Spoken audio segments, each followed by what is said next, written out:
Hello नमस्ते फेरि पनि स्वागत छ हजुरलाई नेपाल अनलाइन स्कुलमा। आज हामी गुगल ड्राइभमा फोल्डरहरू कसरी क्रिएट गर्ने र अनि फोल्डरमा चाहिँ हाम्रो यो अपलोड गरेको फाइलहरू हैन अनि फोल्डरमै चाहिँ कसरी अपलोड गर्ने, त्यसलाई चाहिँ डिलिट कसरी गर्ने अनि फोल्डर डाउनलोड कसरी गर्ने भनेर हेर्छौँ है त। यसको प्र्याक्टिकलहरू आज हामी गरेर हेर्छौँ है। त्यसको लागि सुरुमा यो माई ड्राइभ देख्नु भएको छ नि हैन, यो माई ड्राइभमा क्लिक गर्नु भएर चाहिँ हो क्लिक गर्नुभयो भने न्यू फोल्डर देख्न सक्नुहुन्छ। अपलोड फाइल हामीले यो हेरिसकेको छ अघिल्लो चाहिँ भिडियोमा। त्यो भिडियो हेर्नु भएको छैन भने प्लिज फलो त्यो भिडियो है। त्यो भिडियो फलो गर्नु भइसकेपछि यो हेर्नुभयो भने सजिलो हुन्छ।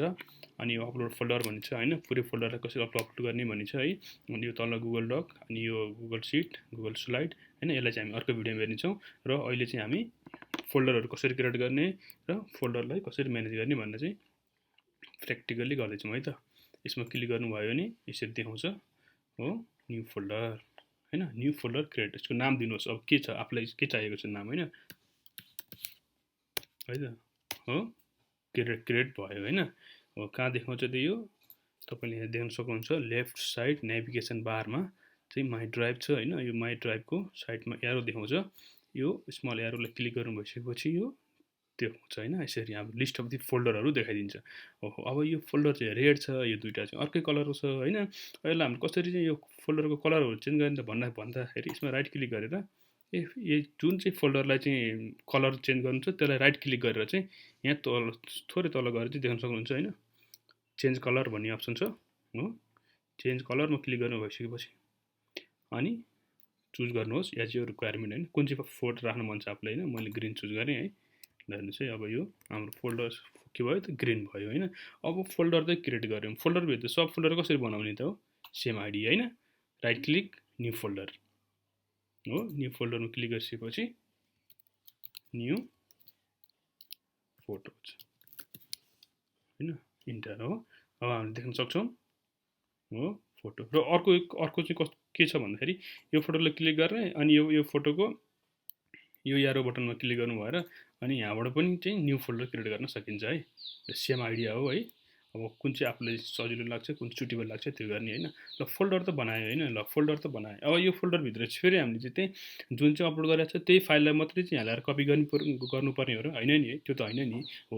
अब यसमा कसरी चाहिँ फाइल अपलोड गर्ने त हामीले बनाएको फोल्डरमा भन्नको लागि राइट क्लिक हो, फाइल अपलोड फाइल्स भन्ने छ, यसमा क्लिक गर्नुभयो भने अनि यहाँ हाम्रो रिक्वायरमेन्ट अनुसारको हामीले चाहिँ हो अपलोड गर्न सक्छौँ है। मैले भनेको थिएँ अघिल्लो भिडियोमा मल्टिपल फाइलहरू कसरी अपलोड गर्ने त भन्दाखेरि हो सिलेक्ट कमान्ड अथवा सिफ्ट के हुन्छ हैन, कन्ट्रोल हुन्छ कि अब आफ्नो कम्प्युटर अनुसार हैन। त्यसपछि ओपन गरिदिएपछि के भयो त यो अपलोड हुँदैछ है त। यो चाहिँ अब कति चाँडै ढिलो अपलोड हुनेमा चाहिँ हाम्रो इन्टरनेटमा भर पर्छ हो। फोर राइट साइडमा देख्न सक्नुहुन्छ फोर अपलोडेड कम्प्लिटेड हो, 4वटा फाइल चाहिँ अपलोड भइसक्यो भनेर हो।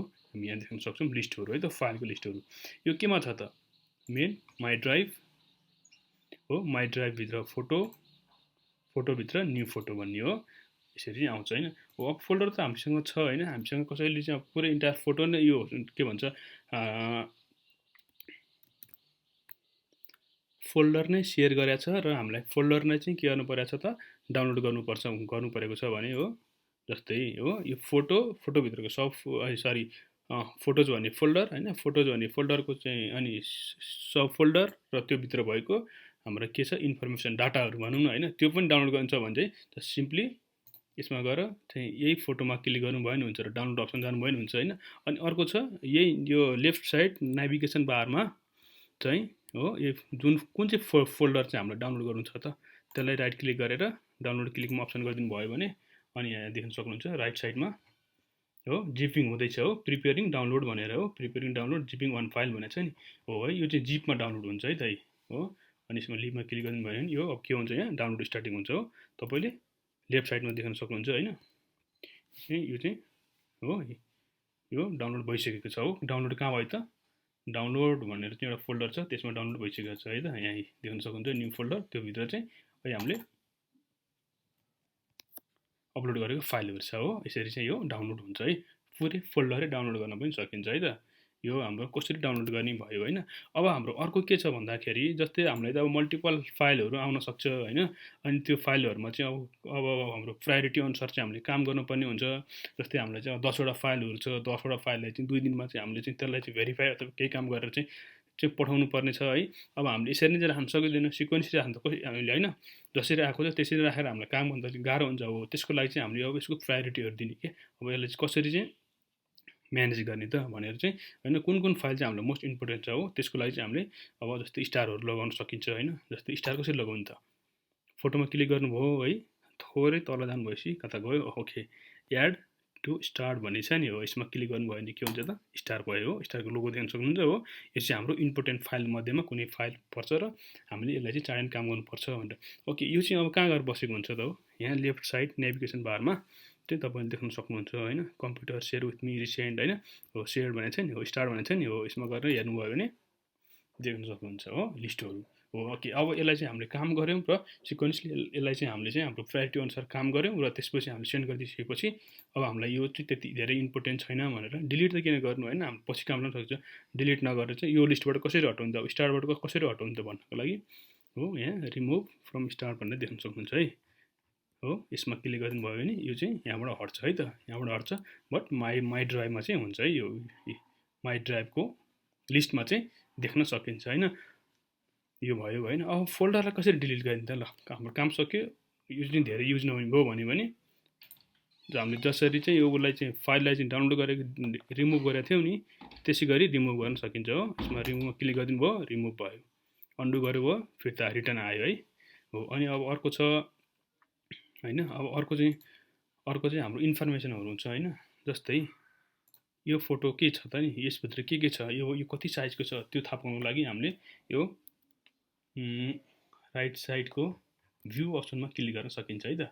यो आई जस्तो देख्नु भएको छ नि हैन, यसमा क्लिक गर्नु भएपछि यही देखिन्छ हो। गुगल ड्राइभ माई लोकेसन कहाँ छ त, यो फोल्डरको लोकेसन ओनर को हो हैन, म हो कि अब मैले आफै बनाएको कि कताबाट सेन्ड गरेर आएको हो कि हो, लास्ट मोडिफाई ओपन कहिले भएको छ, क्रेडिट के छ हैन। ओके हो, यसको भित्रपट्टि गएर हो सब फोल्डरहरू देख्न सकिन्छ हैन। अब जस्तै यसको इन्फर्मेसन चाहियो हो हामीलाई, यो कुनै एउटा पर्टिकुलर फाइलको इन्फर्मेसनहरू चाहियो हो, देख्न सक्नुहुन्छ है। यसरी चाहिँ हामीले आफ्नो यो फाइलको चाहिँ के छ त, यो सेयर गरेको छैन हो, यसरी चाहिँ थाहा पाउन सकिन्छ हाम्रो इन्फर्मेसनहरू है त। अब एक्टिभिटी भनेको छ हैन, यो चाहिँ हामीले के एक्टिभिटीहरू गरेका छौँ त आज, यो आजको दिनमा यो भयो हैन। यो चाहिँ रिसेन्टली एक्टिभिटीहरू देखाउँछ है यसले चाहिँ। यो चाहिँ हाम्रो एउटा सिम्पल इन्ट्रोडक्सन भयो हैन, कसरी गर्ने र ल्याब पनि भयो, कसरी फोल्डरहरू क्रिएट गर्ने र कसरी डिलिट गर्ने, अनि कसरी चाहिँ इम्पोर्टेन्ट फाइलहरूलाई स्टार गरेर चाहिँ म्यानेज गर्ने भनेर है त। र अर्को छ हामीले यो गुगल ड्राइभमा हामीले फाइललाई भ्यू कसरी गर्ने त हैन, कसरी हेर्ने त, कसरी पढ्ने त भन्नको लागि कुनै पनि फाइललाई डबल क्लिक गर्नुभयो भने यो भ्यू मोडमा यसरी खोलिन्छ है त, यसरी खोलिन्छ है। हामीले देख्न सक्छौँ, जुम पनि गर्न सक्छौँ है। अनि त्यसपछि हामीले यसलाई चाहिँ ओपन विथमा यो माथि क्लिक गरेर ओके कुन चाहिँ फर्मेटमा खोल्ने हो है, त्यो फर्मेट छ भने त्यो अनुसार खोल्न पनि मिल्छ। अनि त्यसपछि यहाँ यो डाउनलोड एरोमा गएर चाहिँ डाउनलोड गर्न पनि सकिन्छ हामीले यहीँबाट। र अनि यो मोर एक्सन भन्ने छ हो, सेयर गर्न सकिन्छ, मुभ टु कुन केमा गर्ने त्यो गर्न सकिन्छ, रिनेम पनि गर्न सकिन्छ। यो फाइलको डिटेल के हो त त्यसरी यहाँबाट पनि यसरी थाहा पाउन सकिन्छ हैन। क्रिएटेड, यसको जिबीहरू कुन फोल्डरमा छ, कुन लोकेसनमा, साइज हैन, टाइप के हो कसो हो है, हामीले चाहिँ हाम्रो रिक्वायरमेन्ट अनुसार चाहिँ थाहा पाउन सकिन्छ है त। अनि जस्तै यो फोल्डरको चाहिँ हैन, कुनै पनि एउटा फोल्डरमा चाहिँ कतिवटा फाइल छ त, त्यसलाई भ्यू गर्दाखेरि हामीले हो फोल्डरभित्र भएको फाइललाई यसरी चाहिँ स्लाइड गरेर चाहिँ हेर्न पनि सकिन्छ के फाइलहरू छ भनेर है त हामीले है। यो भयो है। अब यसमा हजुरलाई कुनै डाउट लाग्यो अथवा गर्दाखेरि के मिस्टेक भयो भने कमेन्ट गर्न सक्नुहुन्छ है। नेपाल अनलाइन स्कुलमा कन्ट्याक्ट गर्न पनि सक्नुहुन्छ। हस्, थ्याङ्क यू। हेरिदिनु भएकोमा, आफ्नो नलेज बढाउनु भएकोमा थ्याङ्क यू।